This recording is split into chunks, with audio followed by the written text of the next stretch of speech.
Pyramid Head is one of the most iconic figures in horror gaming. People who have never played a Silent Hill game often recognize him instantly. He's a tall, humanoid figure wearing a massive triangular helmet, dragging a huge blade behind him, moving slowly through thick fog and rusted hallways. Over the past 25 years, Pyramid Head has become a mascot for the Silent Hill franchise. But what makes this character as important as he is not just about how he looks. We need to talk about what he represents. To really understand Pyramid Head and his purpose and what he is, we need to go back to the game that introduced him, Silent Hill 2, released in 2001. Unlike the first Silent Hill, which focused on cults and supernatural horror, Silent Hill 2 tells a deeply personal and psychological story. The player controls James Sunderland. He's a man who travels to the fog-covered town of Silent Hill after receiving a letter from his wife, Mary, even though she supposedly died 3 years earlier. Within the world of the series, Silent Hill is a town that has a strange, supernatural power that reflects a person's inner thoughts, their guilt, their trauma, and their desires back at them in physical form. The monsters that James encounters are actually projections of his subconscious mind. This is where Pyramid Head comes in. When the creative team behind Silent Hill 2 were building the story for the game, they realized that they needed a, quote, chaser creature to fulfill a very specific role in the plot. Masahiro Ito, who's the creative director and one of the lead creature designers on Silent Hill 2, intended for each of the monsters to have a symbolic meaning that they could apply to James Sunderland and his arc. Now, despite popular fanfiction and the zeitgeist around Silent Hill, Pyramid Head is not a demon or a ghost or a resident of the town. He only exists because James exists. From his very first appearance, Pyramid Head feels different from the other monsters. Most of the enemies in the game can be seen shambling, twitching, or just stumbling around. Pyramid Head, on the other hand, moves with a lot more purpose. Since he always seems to know where James is at any given point, he never needs to run to chase him because he's always going to be wherever James is when he needs to. Visually, Pyramid Head resembles an executioner. He's tall, muscular, he wears a stained butcher's smock, heavy leather boots, and sometimes white executioner's gloves. His most striking and obvious feature, though, is his massive pyramid-shaped helmet that completely covers his head. The front of his helmet is made of rusted red iron, while parts of the back and one of the sides is made out of dried canvas. A bubble-shaped bulge protrudes from the back, which seals the gap between the helmet and his neck. But what's underneath the helmet? Well, there's only one man on this great green earth of ours that knows what Pyramid Head looks like under there. And that, of course, is its creator, Ito. And Ito has repeatedly said that he will never show what Pyramid Head looks like underneath because doing so would ruin the mystery and the symbolism, which, honestly, I respect it. In almost every case, it's better and more fun to just speculate and not really know what a monster looks like or their origin story, The helmet itself is meant to suggest suffering and psychological torment. Its sharp angles and oppressive weight give the impression that it's genuinely painful to wear, in the same way that James's guilt is painful to carry. Pyramid Head typically wields one of two weapons. One is the Great Knife.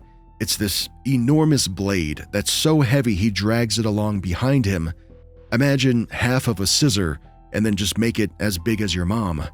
The other is the Great Spear. It's this long metal weapon with points on both ends.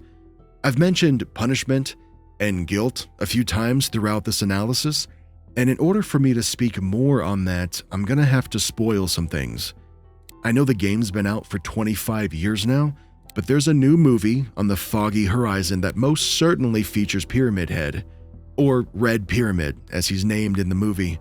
So depending on how faithful the movie is to the original story, or what you may or may not know about the story, I'm gonna have to issue a spoiler warning here.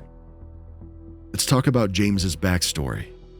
Throughout Silent Hill 2, James is searching for his late wife, Mary.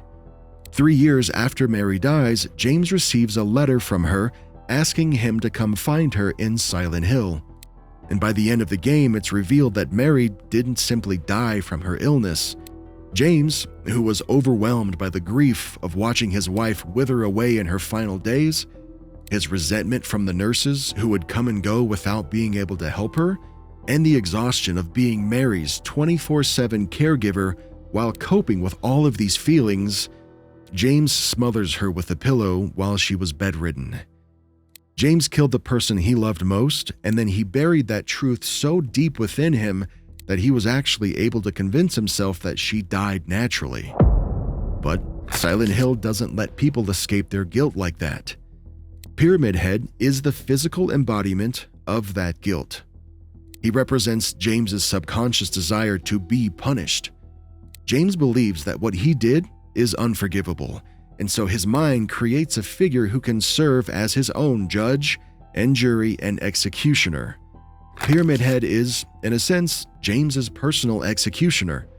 He's a manifestation of his own self-hatred and need for atonement. This is why Pyramid Head repeatedly targets Maria. Maria is a woman that James meets in Silent Hill who looks and sounds almost exactly like Mary. Maria is essentially a doppelganger of Mary that James's mind created. She's a version of Mary that exists so that James can keep denying what he did.